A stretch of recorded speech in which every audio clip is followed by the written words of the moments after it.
펄어비스입니다. 펄어비스는 이제 게임주죠. 검은 사막 모바일로 이제 알려진 이 회사인데요. 어제 같은 경우에 이제 7%대 고점 만들고 나서 5%대로 종가 마무리했는데요.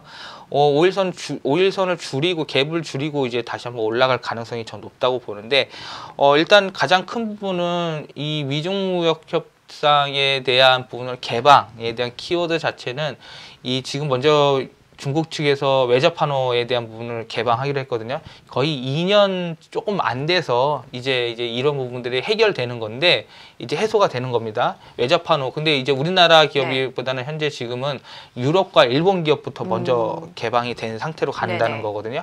근데 다만 이제 이 부분이 이제 우리나라까지도 이제 결국 이 우리나라까지도 이게 이런 부분들이 좀 수혜를 받을 수 있을 것으로 보고 있고요. 중국 시장에 대한 기대감을 이제 반영할 시기라고 생각을 하고 있기 때문에 펄어비스를 좀 좋게 보고 있습니다. 일본 시장에서 이미 성공을 거두었습니다. 그래서 2분기부터 실적 회복에 대한 부분이 나타날 것으로 보고 있고요.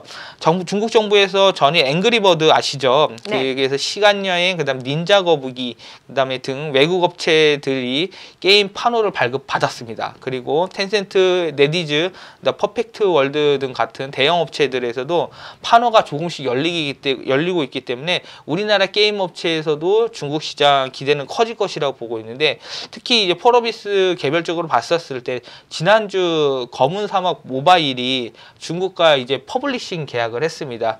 이 퍼블리싱이라는 건 흔히 말해서 출판을 한다고 하는 건 출판을 한다는 뜻인 건데 마케팅이라는 뜻이거든요. 결국은 이런 뜻은.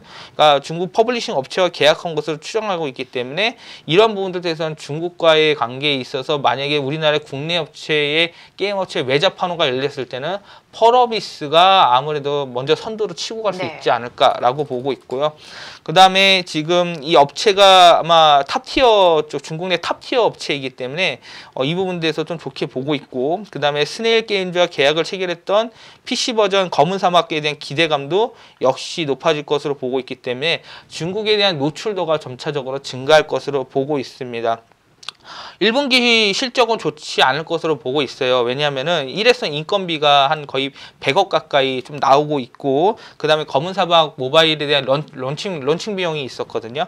그게 마케팅 비용이 한 300억대 이상 나왔기 때문에 1분기 실적은 부진할 것으로 좀 보고 있지만, 일본 매출이 이제 2분기 때부터 온건히 이제 반영이 될 부분이기 때문에 좀 더 이제 좋아지지 않을까. 주가 차트 부분에서도 어느 정도 지금 바닥 부분에서 올라가고 있기 때문에 목표가를 제시를 해드리면은 21만 원, 그다음에 손절가는 15만 원 제시해드리도록 하겠습니다.